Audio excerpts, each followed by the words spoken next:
Who gets some of that money? Does that name ring a bell to anybody in the room? Because your money, $697 million annually, plus the shipments of cash funds madrasas, ISIS, Al-Qaeda, Boko Haram, ISIS Khorasan, terrorist training camps. That's what it's funding. Are you aware that we are sending $40 million a week to the Taliban? Yes, sir. Can you name other instances of foreign aid going to terrorist organizations? We have assisted al-Shabaab in Somalia. There's been instances of the Hamzi network in Sudan, Hamas, Islamic Jihad, Hezbollah, Kata'iba Hezbollah, Hayat Tahrir al-Shams in Syria. Dozens of terror organizations have received indirect assistance from U.S. foreign aid.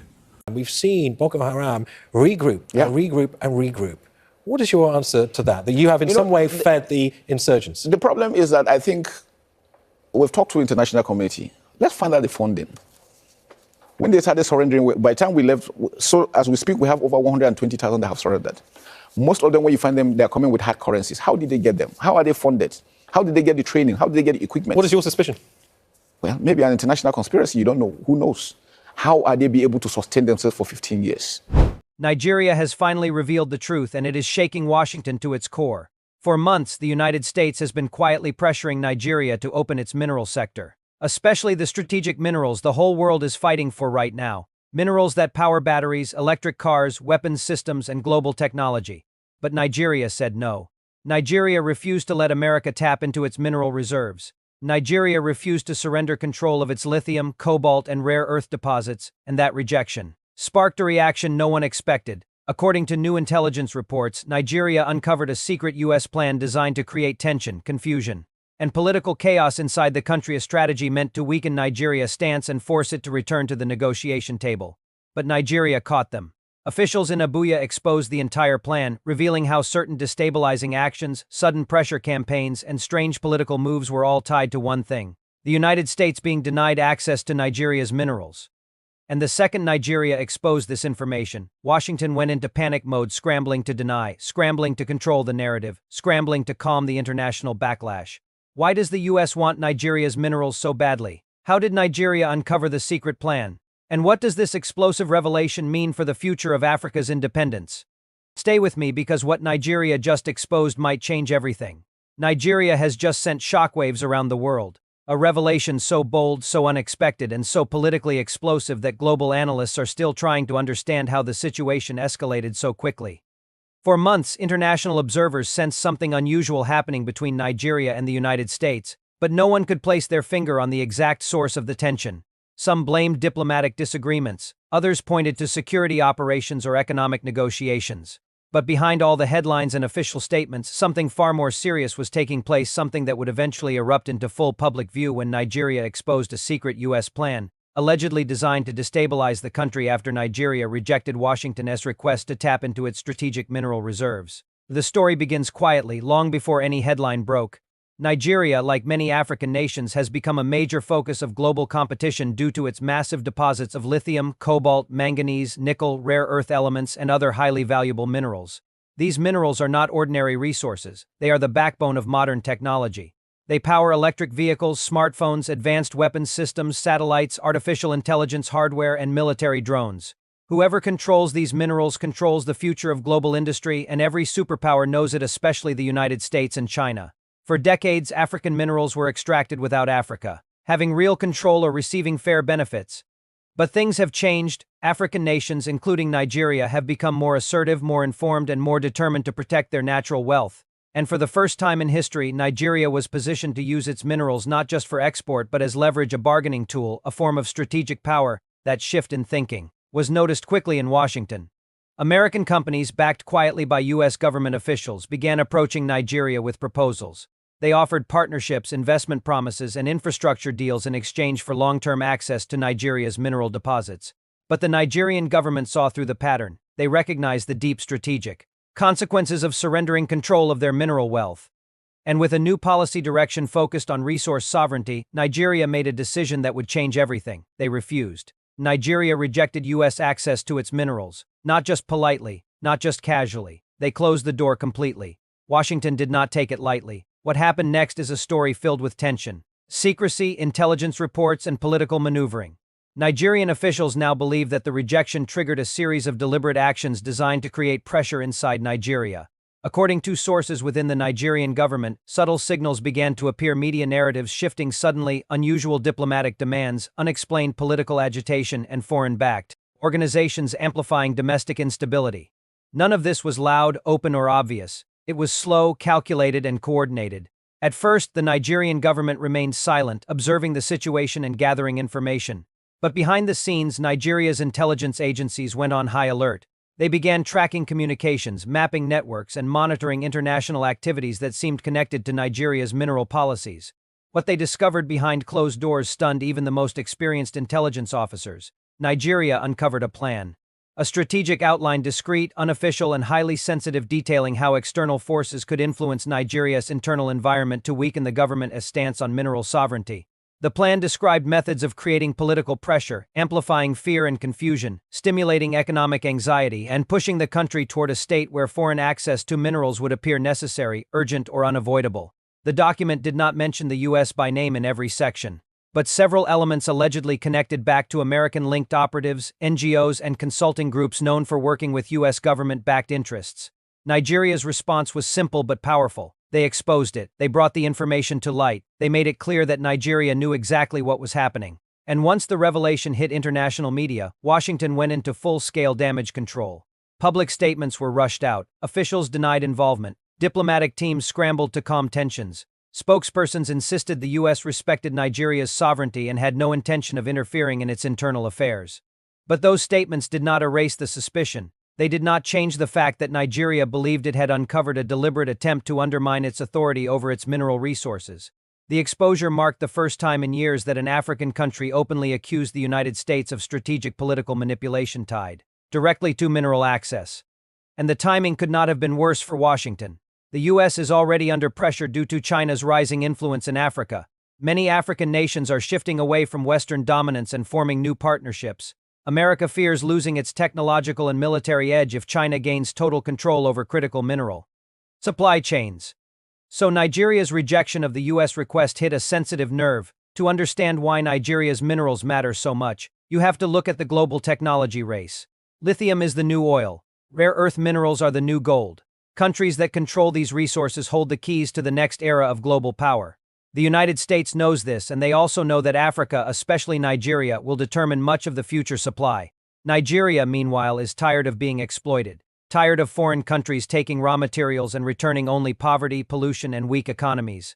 Nigeria wants value-added industries. Nigeria wants factories built inside the country. Nigeria wants refining facilities, manufacturing hubs, technology partnerships, and real economic benefits, not another cycle of extraction and dependency. So when the United States came knocking, Nigeria refused, and from that moment onward, the relationship changed. Nigeria's intelligence agencies began noticing increases in foreign-backed civil agitation groups suddenly becoming more active. Media outlets with foreign sponsors began publishing stories attacking the government's economic decisions. International analysts began predicting instability in Nigeria. Pressure rose from economic channels, particularly those connected to Western institutions. Small conflicts inside the country were exaggerated internationally to paint a picture of chaos. All of this appeared to follow a specific pattern. Nigeria watched, took note, and prepared its response. When the Nigerian government finally exposed the alleged plan, they did not present it as simple speculation. They presented it as a serious security breach. And their message was clear. Nigeria will not be bullied, manipulated, or destabilized because it refuses to give up its mineral wealth. This is the moment the world began paying attention. Countries across Africa started expressing quiet support for Nigeria. Many of them had faced similar pressure after refusing foreign control of their natural resources. Analysts across Asia, Europe, and Latin America began studying Nigeria's decision. Some called it bold, others called it dangerous. But everyone agreed that Nigeria had done something unprecedented. They confronted the United States publicly and without fear. Washington's reaction revealed even more tension. Some U.S. lawmakers accused Nigeria of spreading misinformation. Others blamed China for influencing Nigeria's stance. Certain American media outlets framed Nigeria's decision as anti-Western, ignoring the simple fact that Nigeria was protecting its own wealth. Behind closed doors, U.S. officials debated their next steps, worried that other African nations might follow Nigeria's example, and they were right to worry. Because Nigeria's exposure triggered a domino effect. Countries like Zimbabwe, Zambia, Dark Congo, and Namibia began reevaluating their mineral contracts. African leaders started speaking openly about Western exploitation, colonial-era agreements, and the urgent need for local resource control. Nigeria had sparked a conversation that could shift the entire geopolitical landscape of the continent. But the story goes deeper. Nigeria also revealed the most critical part of the secret plan, creating internal chaos to force Nigeria into weakened negotiations. The idea was simple: if Nigeria became unstable, the government would become desperate. Desperate governments sign bad deals. Desperate governments lose negotiation power. Desperate governments give up their mineral wealth. But Nigeria did not fall for it. Instead, they strengthened internal security. They boosted intelligence operations. They tightened regulations around foreign NGOs. They monitored international funds entering political spaces. They created new policies to control how foreign organizations operate inside Nigeria's borders. And at the same time, they expanded diplomatic relationships with countries that respected Nigeria's sovereignty. This is exactly what Washington did not want. Now the world is watching a major realignment. Nigeria is building alliances that challenge Western dominance. Nigeria is gaining confidence on the global stage, and the revelation of the secret plan pushed Nigeria even further toward autonomy and independence. Washington's panic comes from the fear that they are losing influence. In Africa, the fear that Africa is waking up. The fear that a new era is emerging, an era where African nations make decisions for themselves, not based on foreign pressure. An era where Africa holds the bargaining power, not the other way around. The mineral rejection was not just Nigeria saying no, it was Nigeria saying, we know what we are worth. It was Nigeria saying, our resources will benefit us first. It was Nigeria saying, we refuse to be manipulated. This decision has already changed Nigeria's trajectory. New industries are forming. Foreign investors are now forced to negotiate on fairer terms. Local mineral processing plants are being discussed. African leaders are seeing Nigeria as an example of how to stand firm. And above all, Nigeria exposed a playbook that many powerful countries never wanted Africa to understand.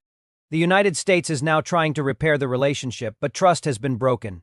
Nigeria's exposure has opened global conversations about Western interference in Africa that cannot be ignored. This is more than a diplomatic dispute, it is a turning point in global power dynamics. Nigeria is standing tall. Nigeria is refusing to give up its mineral wealth. Nigeria is exposing secrets that powerful countries never expected anyone to reveal. And now the world is watching closely because this conflict is far from over. As this story unfolds, one thing has become clear. Nigeria's decision to expose this alleged U.S. plan has opened a new chapter in its history, one defined not by silence or submission, but by confidence, sovereignty, and the courage to confront superpowers head-on. What Nigeria has done is rare. In a world where many nations shy away from challenging major global powers, Nigeria stood firm, spoke up, and defended its resources with clarity and conviction. But the deeper question remains: what happens next? The United States is not used to being challenged openly, especially by an African nation. Washington is used to having the upper hand economically, militarily, diplomatically. They are used to shaping global narratives, influencing policy, and maintaining access to critical global resources. Nigeria's refusal and exposure disrupted that pattern. For the first time in a long time, Nigeria flipped the script, and that shift has created a ripple effect powerful enough to shake old alliances and force new conversations. Now the world is waiting to see how Washington responds. Will the U.S. attempt to repair the relationship? Will they deny the allegations and move quietly? Or will they try new tactics to regain influence? No one knows for sure, but what is certain is that Nigeria has changed the balance of power simply by telling the truth. When a nation exposes what others wanted hidden, it does more than protect its resources, it inspires others to reclaim their own voice. Across Africa, leaders are watching Nigeria with renewed respect. Ordinary citizens across the continent have reacted with pride, saying, if Nigeria can stand up, so can we. And in global boardrooms from Washington to Beijing to Brussels, Nigeria's name is being discussed with a different kind of seriousness, not as a country to be manipulated, controlled, or pressured, but as a regional leader with the courage to assert itself. Still, Nigeria's journey is far from over. Standing up to global pressure is just one part of the story. The next chapter is about what Nigeria does with this courage. How does the country build industries around its minerals?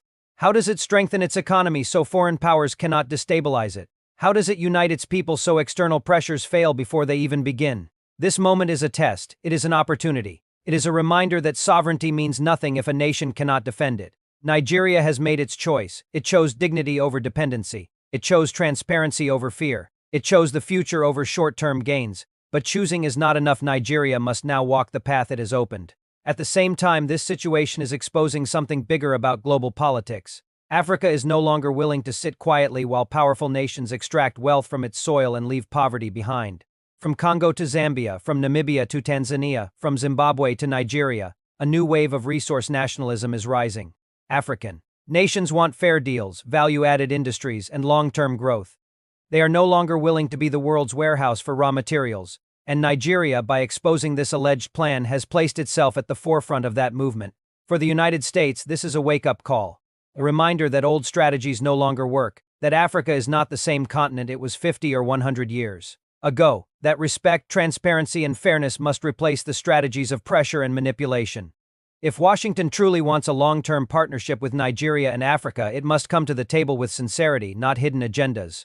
For Nigeria, this ordeal is a reminder of its potential, a reminder that the world needs what Nigeria has, a reminder that minerals are not just rocks in the ground, they are power, leverage, and the key to shaping the future, and the world is finally realizing that Nigeria will not give that power away for free.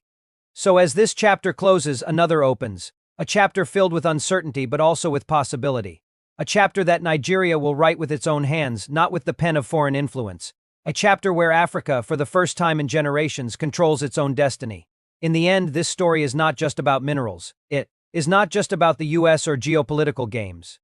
This story is about identity, about pride, about sovereignty, about a nation strong enough to say no when the world expected it to say yes. Nigeria has drawn a line in the sand. The world has seen it, Washington has felt it, and Africa has been inspired by it. The question now is simple but powerful. What will Nigeria do next, and how will the world respond when Africa finally stands up for itself?